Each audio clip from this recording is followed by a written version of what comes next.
Avui us explicarem a com parlar amb fluïdesa. És vocalitzar, utilitzar les paraules correctes, que se t'entengui. És molt important parlar d'una manera que a l'altra persona li interessi el que estàs dient. Perquè a l'altre li interessi el que estàs dient, has d'intentar mirar-li als ulls, intentar no travar-te. Quan estem fent una presentació a classe, no podem estar tota l'estona pensant el que estem dient. Per això és molt important preparar-se les presentacions de classe molt bé.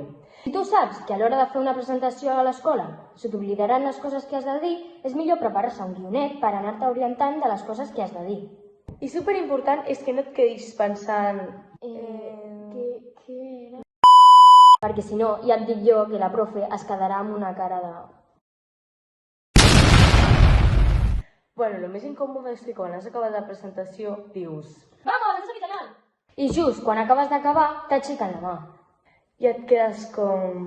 I clar, tu t'has de quedar allà escoltant la pregunta i intentar-la respondre, però en realitat estàs... Pots callar allà?